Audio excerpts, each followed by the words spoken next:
From the 11 Alive studios, this is The Georgia Vote with Faith Jesse and Zach Merchant. Well, good Sunday morning and happy Mother's Day. We are wrapping up another eventful week in Georgia politics, and it feels like we say that just about every week. It does, and we are in for some big weeks ahead, especially as we watch this expanding field of Republican hopefuls who want to challenge U.S. Senator Jon Ossoff in 2026. So the big headline this week, Governor Brian Kemp choosing not to run in the 2026 Senate race. He broke the news on Monday with a single post on X and then talked about his decision with reporters after one of his bill signings on Thursday. Well, look, I got the best job in politics, and a lot of times you can get more done in a year and a half being governor than you can in 2 terms in the U.S. Senate. So, I just want to stay focused on what the people elected me here to do. We got a great state. We still have an awful lot to do. But just because my name's not going to be on the ballot, that doesn't mean that I won't be on the political playing field helping hold our majorities in the House and the Senate. Well, the governor also says he will take a wait-and-see approach before deciding what his involvement in the Georgia Senate race will look like.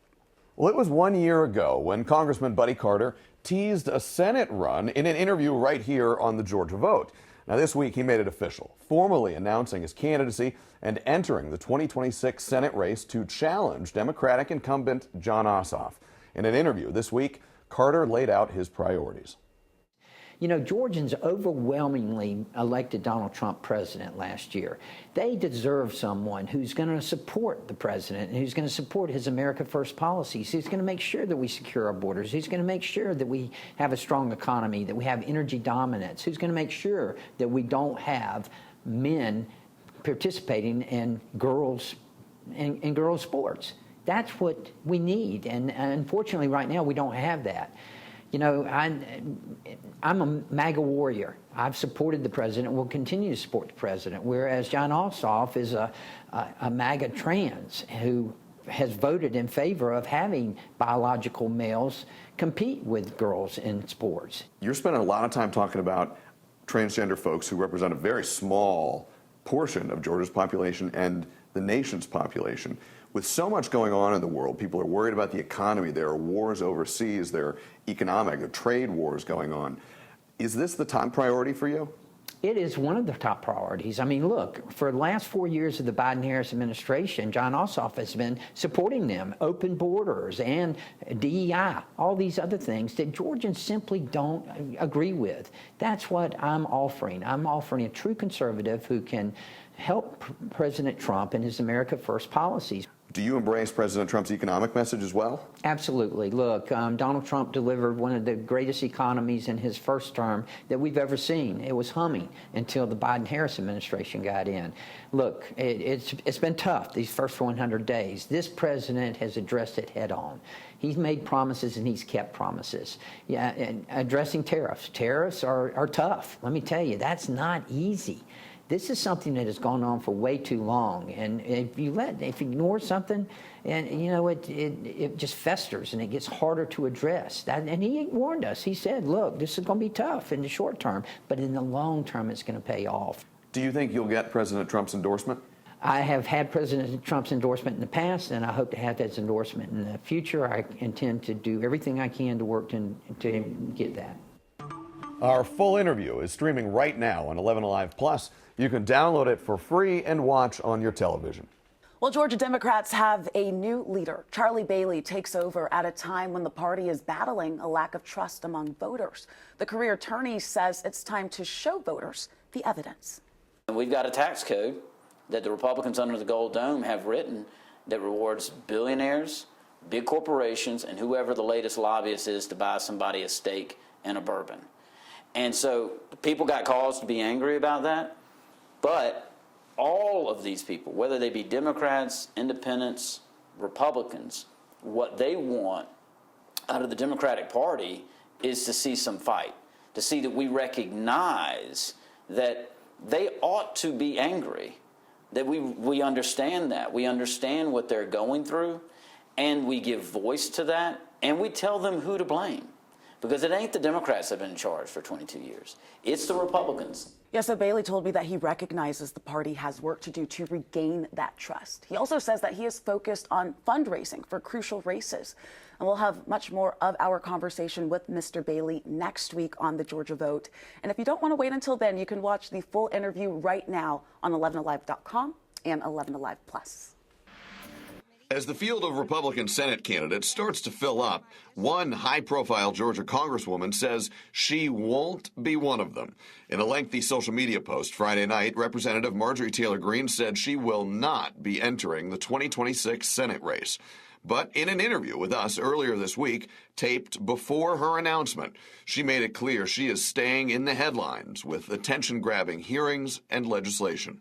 On the DOJ Subcommittee on Oversight, we're having a hearing again about the war on women, the trans biological men that continue to try to beat women in women's sport. This is a continuation of attack on Title IX. How many transgender athletes are playing girls' sports in Georgia? You know, I actually don't know that statistic, but I will tell you it's pretty hard to get Americans to agree on many issues today, but over 80% of Americans agree that biological men have no place in girls' and women's sports. I do think it's worthwhile to, when we're talking about something that's been flagged by some, including yourself, as a problem, to drill down and try to get our arms around how big it is, what the scope of it is. I know that Charlie Baker, the NCAA president back in December, said that at the college level, he was aware of fewer than 10 transgender athletes throughout the NCAA. Is this a widespread problem? It's not a question, really, of how many trans athletes are in women's sports. It's the fact that that number should be zero. And this isn't a debate or an argument. Again, I'll say when 80% of Americans across the political spectrum agree that biological men, that these men dressing up as women, whether it's mental illness or some weird sexual fetish, they have no place in women's sport. I know, and you know as well, that there will be people who hear you talk about this, particularly using language saying weird sexual fetish, and find that offensive. Do you think that's appropriate language? I absolutely do believe it's appropriate language, and it's the right way to call it, and over 80% of Americans agree with this. Today, obviously, is the DOJ hearing. Tomorrow morning, you have a bill on the floor. What is it? It's the Gulf of America Act. It is an executive order that President Trump signed earlier this year, and it's a great bill, renaming the Gulf of America. Is this the best use of Congress's time to be debating a name on a map? Voting to pass every single one of President Trump's executive orders is the best use of Congress's time. And that is just a small part of our conversation. If you want to see the full interview, it is streaming right now on 11 Alive Plus. And now it is time to check in with our Politics Roundtable. Today we have Spiro Amburn, Senior Vice President at McGuire Woods Consulting. He previously served as Chief of Staff for Republican Georgia House Speakers John Burns and David Ralston. Devin Barrington Ward, a progressive community organizer, political activist, and managing director of the Black Futurist Group. And making his Georgia Vote debut, Rahul Bali, politics reporter at WABE 90.1 FM on your radio. He is the co-host of WABE's Plugged In. Governor Brian Kemp no longer running for the race in 2026.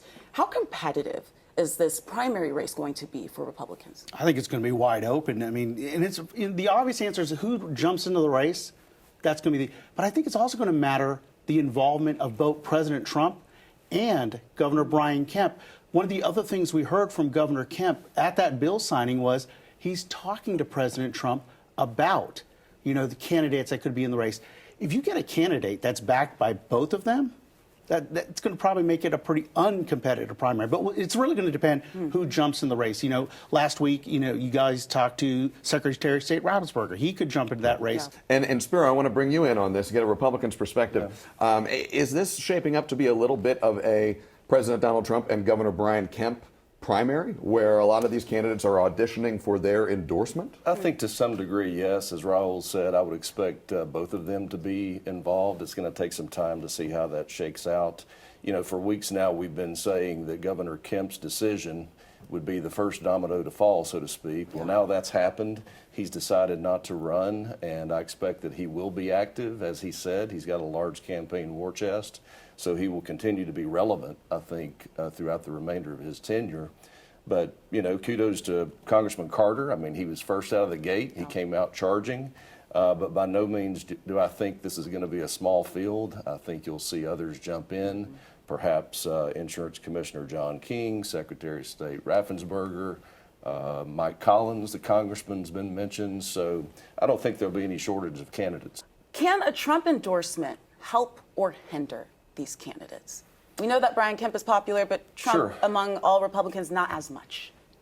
Well, I think Trump can help. I think in a primary, certainly right now. But again, we've got 12 months until the primary, almost exactly 12 months, 10 months until qualifying. A lot can change between now and then. John Ossoff is the incumbent. Is this a scenario his team and Democrats across the state were hoping would play out, that Governor Kemp would stay out of this race? Oh, most certainly. I think folks recognize how effective Governor Kemp has been at campaigning, whether you agree with his policies or not. He beat Stacey Abrams twice, and you know, she's a powerhouse. And so I think folks over on the Ossoff camp are probably breathing a sigh of relief.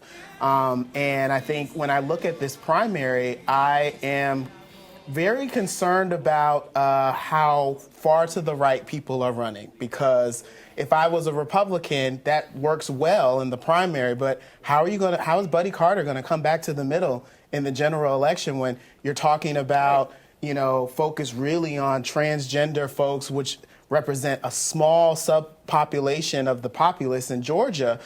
Even Congresswoman Marjorie Taylor Greene couldn't give you an answer on how many trans folks are actually playing sports in Georgia. That's not going to play well in the primary, in the general election in November of 2026. And they've won their districts, not statewide. We're going to take a break right here. We'll talk about it more. We'll see you guys on the other side of the break.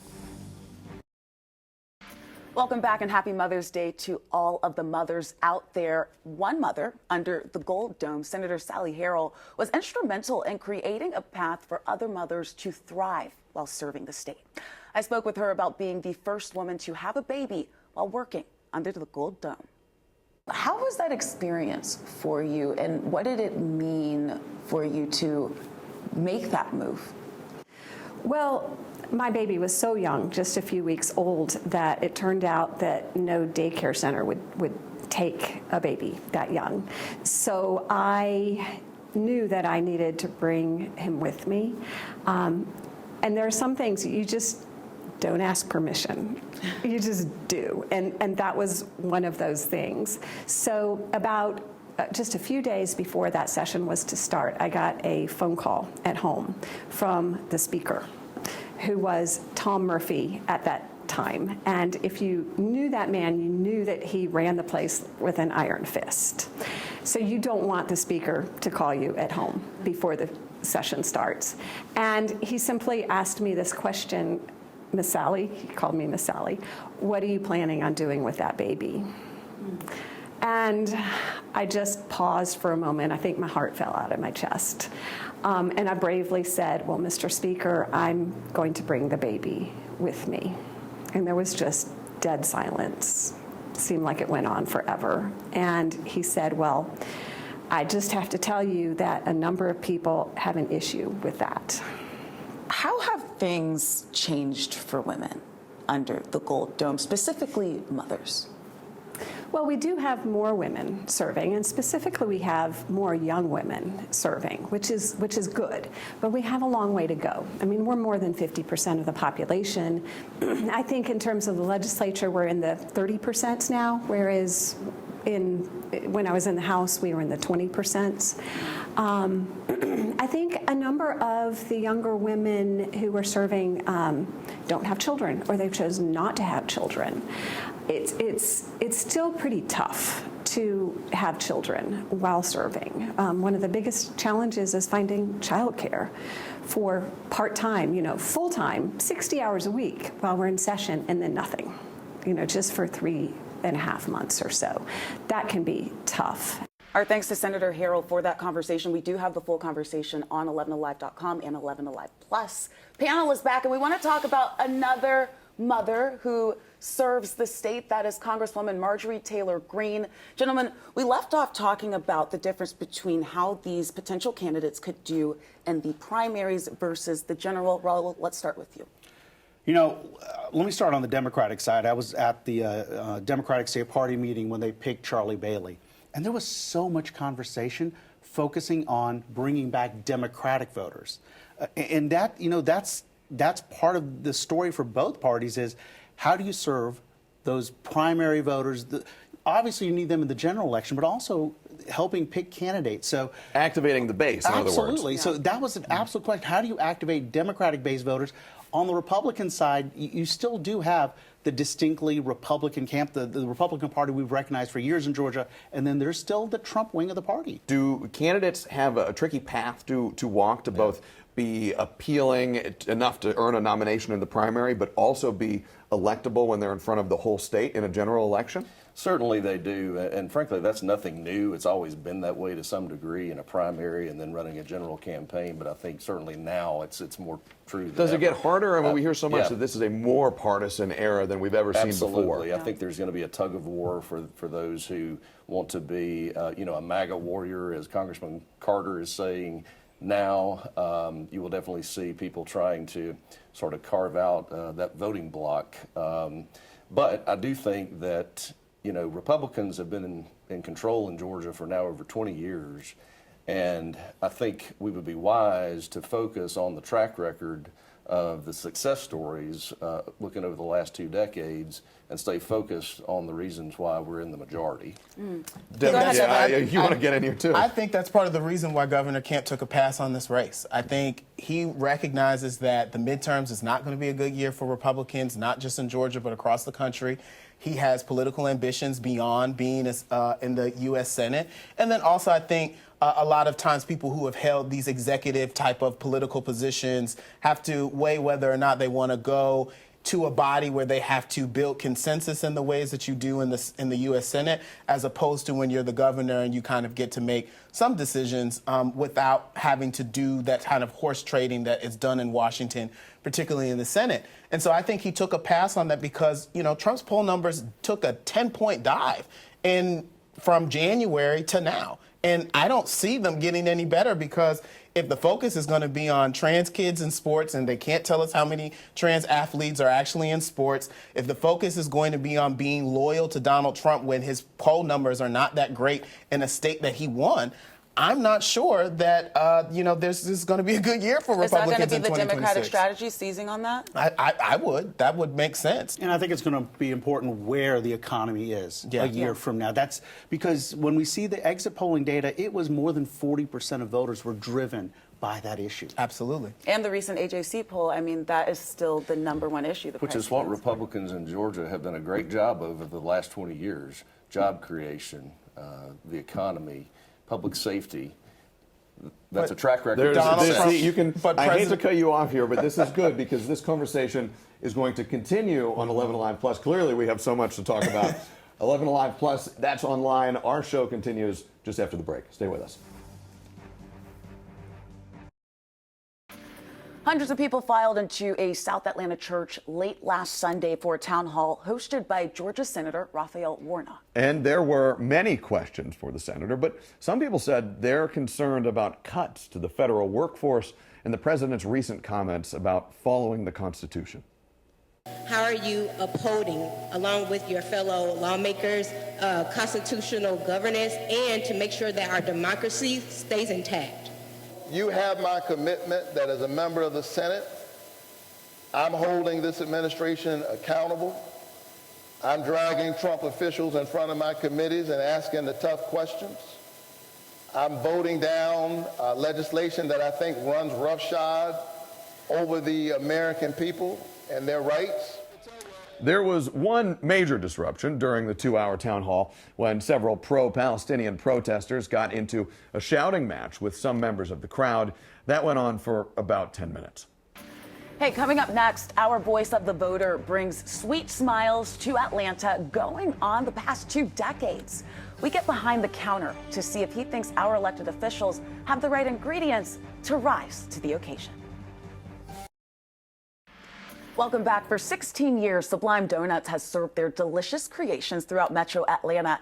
And the man behind that blue box of sweets is Kamal Grant. And he invited us to the original shop on 10th Street in Midtown.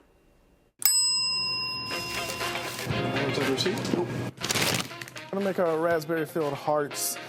So yeah, you ready? Let's do it. Raspberry preserve, then start squeezing, then pull back. Okay. We dip it. Ooh. There we go. We got some chocolate. Okay. We're gonna take our raspberry fondant. Get that nice little sharp line. Then come down.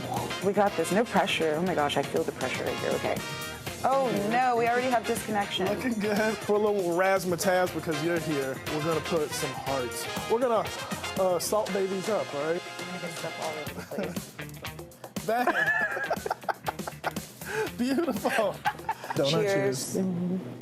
You're from Atlanta, representing the A, even in the donuts, the A-town. We can't have call no donut that B word here, you know? We gotta represent Atlanta all day, every day. Come on now. So, oh, yes. So is that your take on the Boston cream? Why would you say that? Oh my gosh. Oh my God. Yeah. I didn't realize. Maybe, or maybe it's original. The A-Town was first and the Boston cream decided to rename it Boston. I don't know. You are seeing everything real time from a business owner standpoint, but also as a community member of Atlanta. How do you feel our elected officials are doing running things right now? I think that I do have a lot of faith in the Atlanta, officials, and that people are doing the right thing for the people here in Atlanta. We're growing, economy is growing, but when the elected officials and people are screaming, oh, it's terrible because they want to be elected, and then they make you start feeling that, then you got this anxiety and dread that comes over you, and people start acting on it. And I think that's kind of what's making it real shaky right now. If people can't trust the system, then the system breaks. What would you say that you are most concerned about right now? Obviously, the economy is the number one thing. I think it's looking shaky that the American system, which people trusted and valued, and I think that's sort of what made our economy so stable and continuous growth from years, is looking shaky because of things like that. And, it's devaluing everything, which is worrisome. What are you most optimistic about? With things being so weird and shaky right now, you see a lot of people coming out and discussing their empathy for others where they maybe were a little bit hidden before. We brought in the divisiveness and, oh, everything's so terrible. You got people fighting, and it's like, it's not that bad. Let's fight over the real things so we can fix the incremental things instead of being like, everything's terrible, let's blow up the system. And I do have to say thank you to Kamal for the donut. It was delicious. I was going to ask you if you had one. You read my mind there. Well, thank you all for watching us today. And importantly, happy Mother's Day to everybody. Happy Mother's Day. We hope to see you back here next Sunday at 11 for another edition of the Georgia Vote.